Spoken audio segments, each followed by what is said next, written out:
வணக்கம். நான் வழக்கறிஞர் ஏழுமலை. மழை வெள்ளத்தால் பாதிக்கப்பட்டு பசியும் பட்டினியுமா திருவண்ணாமலையில் 7 பேர் இறந்துருக்கிறாங்க. இதெல்லாம் மக்கள் சமீபத்தில் எல்லாம் தொலைக்காட்சி செய்திகளில் பார்த்துருப்பீங்க, வலைத்தளங்கள்லாம் பார்த்துருப்பீங்க. இதில் தமிழ்நாடு அரசு என்ன செஞ்சது, மக்கள் பாதிக்கப்பட்டிருக்கிறாங்க, அவங்களுக்கு என்ன செய்யணும் இந்த சமயத்தில் அப்படின்னு நம்ம தமிழக முதல்வர் ஐயா ஸ்டாலின் அவர்கள் தானும் கிளம்பினார். தன்னுடைய மகனையும் அனுப்பி வைத்தார். அதுபோல் தம்முடைய அமைச்சர் சகாக்களையும் எல்லா பகுதியும் போய் பாருங்க அப்படின்னு எல்லாருக்கும் அனுப்பிச்சி வச்சார். ஆனால் போனவங்களாம் எல்லாம் எங்கே போனாங்க, என்ன பண்ணாங்க, எந்த மக்களை சந்தித்தாங்க அப்படின்னு பார்த்தா, சரி மக்களுக்கு என்ன தான் போய் இவங்க உதவி பண்ணாங்க அப்படின்னு பார்த்தோம்னா, ஐயா பொன்முடி இருக்கிறார் இல்லையா, ஓசி பஸ்ஸு பொன்முடி. இது மட்டும் இல்லை, நீ தாழ்த்தப்பட்ட சாதி தானே, நீ தாழ்த்தப்பட்ட சாதி தானே அப்படின்னு கேட்பார்ல, அவர் தான் பொன்முடி, அமைச்சர் பொன்முடி. எல்லாரையும் போன உடனே ரொம்ப பாசமாக கேட்பாரு, ரொம்ப பற்றோடு கேட்பாரு. அந்த மாதிரி ஒரு அமைச்சரை நீங்கள் தமிழ்நாட்டில் பார்த்துருக்கவே முடியாது. அவ்வளவு மக்கள் மேலே பற்று பாசத்தோடு கேட்பார். அவர் இந்த வெள்ளத்தால் பாதிக்கப்பட்ட மக்களை பார்க்கறதுக்கு விழுப்புரம் மாவட்டம் மக்களை பார்க்கறதுக்கு போகிறார். போகிற இடத்துல எல்லாரும் பாதிக்கப்பட்டு மக்கள் இருக்கிறாங்க. அங்கே போய் தன்னுடைய லீலைகளை மக்களை யாரும் பேசக்கூடாது, சைலண்டாக இருங்க அப்படின்னு உத்தரவு போடுறாரு. மக்கள் பேசி பாதிக்கப்பட்டு அங்கே பசியும் பட்டினியுமா இருக்கிறாங்க. அவங்களுடைய குறைகளை கேட்கறது தானே ஒரு அமைச்சர் போனோம். நீங்கள் எதுவுமே பேசக்கூடாது, நான் வந்திருக்கிறேன் எல்லாம் பார்ப்பேன் அப்படின்னா அந்த மக்களுடைய மனநிலை எப்படி இருக்கிறோம்? அவங்க எல்லாம் ஏற்கனவே பார்த்தேன், இவர் தானே அந்த இதுவெல்லாம் பேசணும், அப்போ இவருடைய செயல்பாடு எப்படி இருக்குன்னு அந்த மக்கள் பின்னோக்கி அந்த முன்னாடி இவர் பேசுனது, இவர் நடந்து கொண்ட முறைகள்லாம் பார்க்குறான். பார்க்கும்போது சரி இவர் மக்கள் என்னதான் செய்யறதுக்கு வந்தாருன்னு பார்த்தா ஒன்றும் இல்லை. முக்கியமாக வரீங்கன்னா 2 நாளாக பசியும் பட்டினியுமா இருக்கிறான். அவனுக்கு ஒன்று உணவு இருக்கணும், இல்லை அவங்களுக்கு அன்றைக்கு செஞ்சு சாப்பிட்றதுக்கான உதவிகளாவது இருக்கணும், ஏதாவது ஒன்று இருக்கணும். 2 நாளாக தத்தளிக்கிறாங்களே. இவர் 2 நாள் கழிச்சு தான் போகிறாரு. பெரும் மழையில் போல, மழை முடிஞ்ச உடனே போகிறாரு. எல்லாம் வெள்ளத்தை முடிஞ்சு பசியும் பட்டினியுமா இருக்கிறாங்க. அவங்களால வெள்ளத்துலேருந்து வர முடியல. அந்த சமயத்தில் போகிறாரு. பார்க்கும்போது அவங்களுக்கு எந்த நிவாரணமாக செய்யணுமா இல்லையா, எதுவுமே இல்லை. இவர் போயிட்டு எல்லாம் சைலண்ட்னு உத்தரவு போடுறாரு. போட்ட உடனே அந்த மக்கள் பார்த்தான், கொதிச்சு எழுந்துட்டான். உடனே இவரும் போறாரு, இவருடைய கூட இவர உடன்பிறப்பு சொந்த மகனையும் கூட்டின்னு போறாரு. 2 பேருக்கும் வாரி அடிச்சான், சேர்த்து தூக்கி வீசினான். எல்லாம் உடம்பு எல்லாம் சேருமயமா ஐயா பொன்முடி அவர்கள் அந்த மக்கள் மத்தியில் அலறி அடிச்சு, ஏன்டா இங்கே வந்தோம் அப்படின்னு அவங்களுக்கு என்ன செய்யணும் ஏது செய்யணும்னு தெரியாமல் கோபமாயிட்டு வாங்க போகலாம், இந்த மக்கள் இப்படி தான் இருப்பாங்க அப்படின்னு, பொறுமை கடலினும் பெரிது அப்படின்னு நம்ம பெரியவங்க சொல்லியிருக்கிறாங்க. அப்போ மக்கள் பாதிக்கப்பட்ட மக்கள் கோபத்தில் தான் இருப்பாங்க. ஆனால் ஆட்சி அதிகாரத்தில் இருக்கிற நீங்கள் அந்த கோபத்தை எல்லாம் கட்டுப்படுத்தணும். கட்டுப்படுத்தி அவர் சொல்றாரு, மக்கள்லாம் செய்யல, ஏன்னா மக்கள்லாம் கை கொடுத்தாங்க, இது வேற ஆள் செஞ்சிருக்காங்க, உங்களுக்கு எல்லாம் தெரியும் அப்படிங்கிற மாதிரி ஊடக நண்பர்களை பத்தி கேட்கிறாரு. அப்போ அப்படி சொல்றவர் அப்ப யாருன்னு அதை வெளிச்சத்துக்கு சொல்லிருக்கலாம், கொண்டு வந்துருக்கலாம் இல்லையா? இந்த இன்னார் தான் இந்த செயலை செஞ்சாங்க அப்படின்னு அதை வெளியுலகுக்கு கொண்டு காமிச்சிருக்கலாம் இல்லையா? அந்த மாதிரியான இது இல்லை. அதாவது இவர் அதுல இருந்து தன்னை மக்கள் இல்லை அப்படின்ற மாதிரி இவர் ஒரு செயலை மக்கள்கிட்ட காட்டணுன்றதுக்காக, பொதுவெளியில காமிக்கணுன்றதுக்காக இவர் அது வேற ஆளுங்க பண்ணாங்க அப்படின்னு கட்டுக்கதையை கட்டுறாரு. ஆனா அங்க இது பண்ணதெல்லாம் யாரும் வெளியாளு யாரும் இல்லை. எல்லாருமே அந்த மழையில போய் வெளியாளு யாரு வருவான்? எல்லாமே அந்த ஊர் மக்கள், அந்த பகுதியில் இருந்த மக்கள் தான். அவங்களுடைய செயல்பாடுகள் தான் இவர்கள் நடந்துகின்ற முறையில் அவங்க கோவப்பட்டு வாரி மேலே வீசிட்டாங்க. அதனால ஐயா அங்கிருந்து உடனே புறப்பட்டு அந்த மக்களுடைய கோபத்தை சற்றும் இவர் எதிர்பார்க்கல. அதே சமயத்தில் பொறுமையே இவர் காக்கலை. அங்கிருந்து அவங்களுக்கு என்ன செய்யணுன்றதையும் இவர் செய்யலை, திரும்பி வந்துட்டார். இதுதான் திராவிட மாடல் அரசு அமைச்சர்கள் செய்கிற மிகப்பெரிய தொண்டு. எப்போ புயல்ல பாதிக்கப்பட்டு மழை வெள்ளத்தால் பாதிக்கப்பட்டிருக்கிற மக்களுக்கு திராவிட மாடல் அரசு அமைச்சர்கள் செய்கிற மிகப்பெரிய தொண்டு இதுதான். அதே அதே மாதிரி அரக்கண்டநல்லூர் அப்படின்னு சொல்லி ஒரு கிராமத்தில் விழுப்புரம் மாவட்டத்திலேயே அங்கேயே வந்து 2 நாளாக பசியும் பட்டினியுமா இருக்கிறாங்க. அந்த மக்கள் வந்து எப்படா வந்து நமக்கு உணவாவது கிடைக்கும் அப்படின்ற எதிர்பார்ப்பில் காத்துக்கிட்டு இருக்கிறாங்க. அதாவது திராவிட மாடல் நீங்கள் பாருங்க, 2 நாளாக பசியும் பட்டினியுமா இருக்கிறவனுக்கு இவங்க எடுத்து போய் கொடுத்த உணவு என்ன தெரியுமா? அது எப்போ செஞ்சான் என்னைக்கு செஞ்சான்னு தெரியல. அந்த உணவு வந்து இந்த பிரியாணி பாக்கெட்லாம் போட்டு அமுக்கி பண்ணுவாங்க பாருங்க, பொட்டலம் பண்ணி அதை மேலே ஒரு சில்வர் சீட்டு போட்டு அதை ஒரு பார்வையத்துமே கொடுப்பாங்கல்ல, அந்த மாதிரி கொண்டு போய் இவங்க அந்த மக்களுக்கு அந்த உணவு வந்து கொடுக்குறாங்க. பாதிக்கப்பட்டவங்க 2000 பேர் இருக்கிறாங்க அங்கே அந்த கிராமத்தில். அது ஒரு பேரூராட்சி, அதுக்கு அரக்கண்டநல்லூர் பெரிய பேரூராட்சி. அந்த மக்கள்லாம் ஒரு 2000 பேருக்கு மேலே அங்கே இருக்கிறாங்க. அவங்களுக்கு கொடுக்குற உணவு அவங்க வாங்கி சாப்பிட்டு பார்த்துட்டு துப்பிட்டாங்க. துர்நாற்றம்.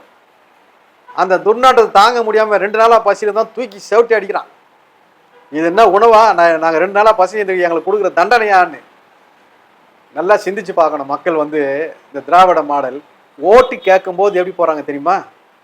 அங்கே ஓட்டு வாங்கிறதுக்காக அங்கே போய் சமையல்காரங்கள்லாம் கூட்டு போய் அங்கே போய் சமையல் பண்ணி அவங்களுக்கு பிரியாணி கொடுக்கலாமா, மட்டன் பிரியாணி கொடுக்கலாமா, சிக்கன் பிரியாணி கொடுக்கலாமா, போட்டு கொடுக்கலாமா, ஆஃப் கொடுக்கலாமா, மூக்குத்தியை கொடுக்கலாமா, தோடு கொடுக்கலாமா, என்ன இதையெல்லாம் எப்படி கொடுக்கலாம், சுட சுட கொடுக்கலான்னு ஓட்டு வாங்கும்போது ரொம்ப வக்கனையாக போய் கொடுப்பாங்க.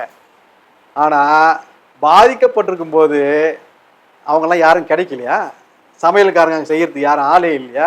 அந்த ஊர் மக்களை 10 பேர் கூப்பிட்டாலும் அவங்களே அங்கே வந்து உட்காந்து செய்வாங்கல்ல. பாதிக்கப்பட்ட மக்கள் அவங்களே வந்து ஒரு 10 பேர் வாங்க, நாங்கள் எல்லாம் சமையல் பொருட்கள்லாம் வச்சுருக்கோம், வந்து செஞ்சு எல்லாருக்கும் கொடுக்கலாம் அப்படின்னு சொன்னால் அந்த மக்களே செய்வாங்கல்ல. அதை ஏன் வந்து செய்ய முடியல உங்களால்?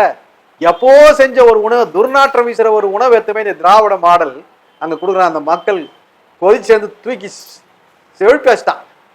இது ஒரு உணவா? மக்கள், ஆண்கள், பெண்கள் எல்லாமே. இப்படி ஒரு இழிவான ஒரு ஆட்சியை நாங்கள் பார்த்ததே இல்லை. பட்னி பசிமா இருக்கு எங்களுக்கு கொடுக்குற ஒரு உணவா இது அப்படின்னு இந்த மக்கள் கொதித்து எழுந்து இவங்க முகத்தில் காரி துப்பிட்டான். அங்கதான் அப்படிதான் நடந்ததுன்னு பார்த்தா விழுப்புரம் பிரதான சாலையில் ஹைவேல வந்து போய் ஒரு வண்டியை நிறுத்திட்டாங்க. வண்டியை நிறுத்திட்டு அதில் தண்ணியெல்லாம் வச்சிருக்கிறாங்க. மக்களை வந்து இங்கேருந்து கூப்பிடுறாங்க, மக்களே வாங்க, வந்து நாங்கள் தண்ணியெல்லாம் கொண்டு வந்திருக்கிறோம், வந்து வாங்கிக்கிங்க அப்படின்னு இங்கே இருந்து குரல் கொடுக்குறாங்க. எப்போ? இந்த மழையில் அவங்க வரணும்னா அவங்க மார்பளவு தண்ணியில் வந்து நீந்தி வரணும். எவ்வளோ பேர் வர முடியும்? சரி, மார்பளவில் ஒரு ஆம்பளைங்க வந்துடுவாங்கன்னு வச்சிங்க, யாரோ 4 பேர் வருவாங்கன்னு வச்சிங்க.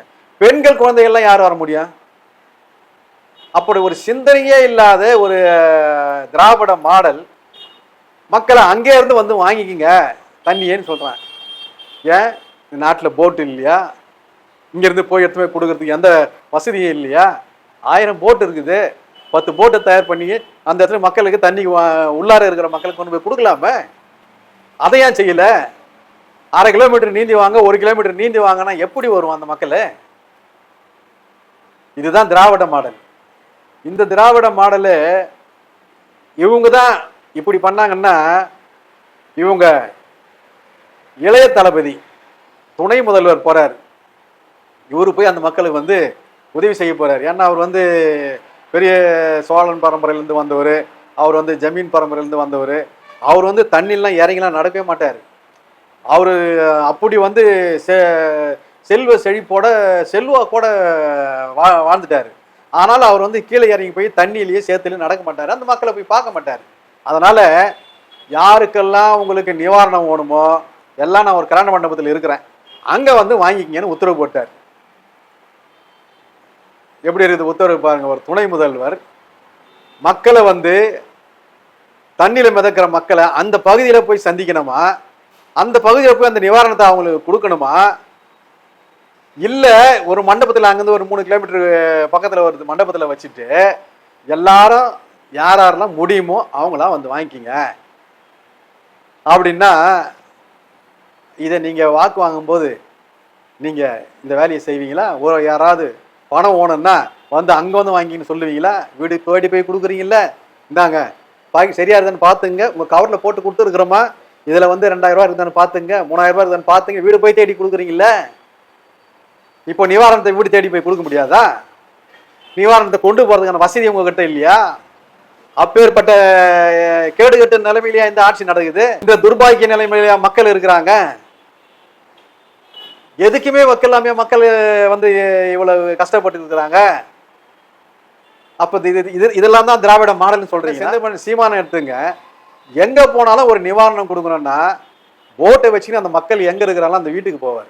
போட்ல உட்காந்து அந்த இடத்துக்கு வந்து மக்களை தேடி போவார்.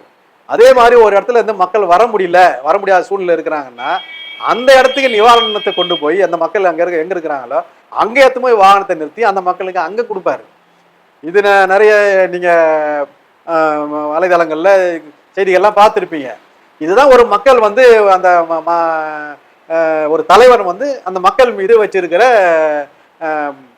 பற்று, அந்த மக்கள் மீது இருக்கிற அக்கறை. மக்கள் மீது அக்கறை இருக்கிற ஒரு தலைவன் தான் அங்க தேடி வர முடியும். அப்படி இல்லாத ஒருத்தன்னா அவன் வீட்டில இருந்து தான் கொடுப்பான். அந்த தலைவர்கள் தான் இன்னைக்கு வந்து நாட்டில் வந்து அதிகமாகிட்டு இருக்கிறாங்க.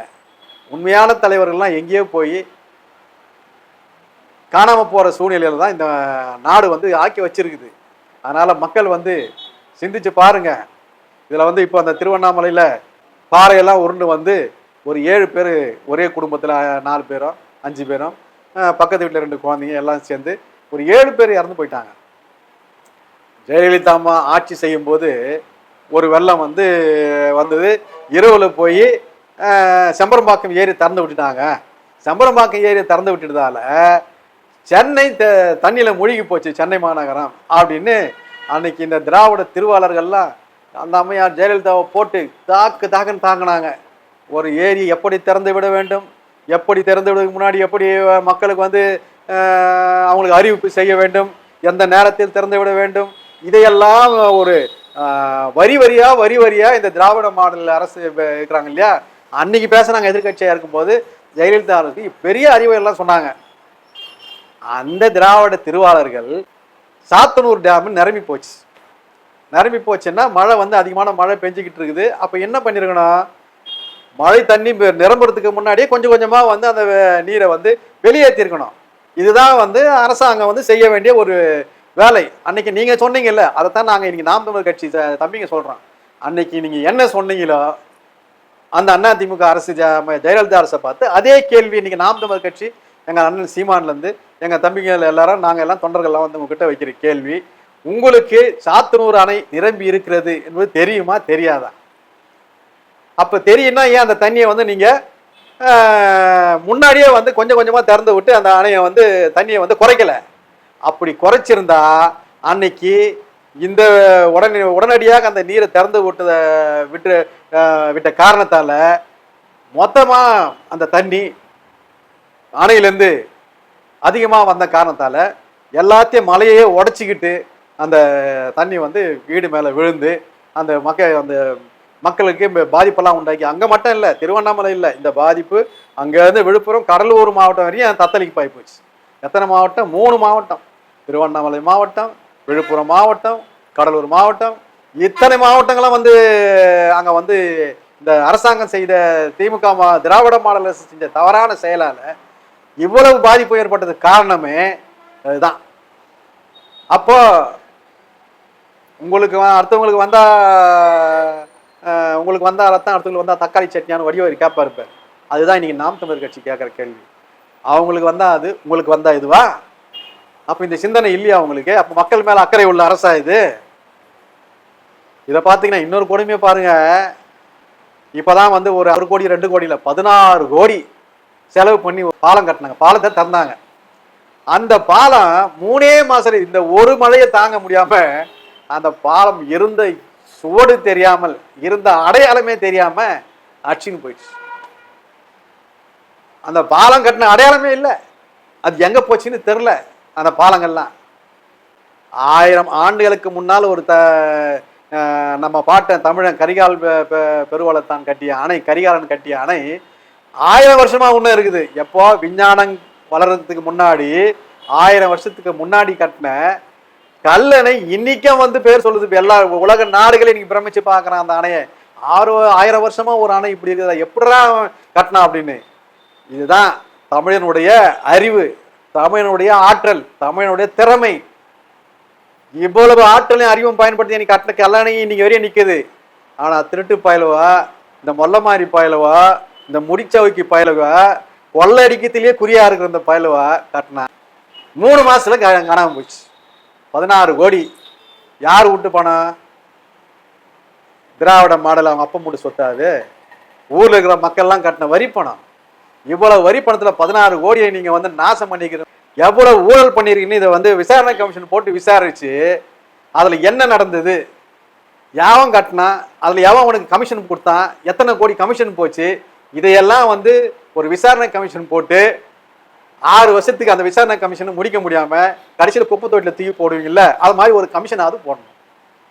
எந்த காலத்துல விசாரணை கமிஷன் வந்து முடிஞ்சதா சரித்திரமே இல்லைல்ல. அதுல ரிசல்ட் வந்து வந்ததா நம்ம பார்த்ததே இல்லைல்ல. அப்பேற்பட்ட கர்மாந்தத ஒரு கமிஷனையாவது போட்டு, ஏய் எவன்டா நம்ம 16 கோடிக்கு இதை கட்டினவன் எவன், இதை எவ்வளவுதான் செலவு பண்ணீங்க, என்னென்ன பொருளை தான் பயன்படுத்துனீங்க, எவனுக்கெல்லாம் லஞ்சம் கொடுக்கப்பட்டது, திராவிட மாடல எவன் அந்த கமிஷன் வாங்கினா அத்தனை பயிலையும் தூக்கின வந்து அந்த ஒரு நாட்டில் சுட்டாம்பார்.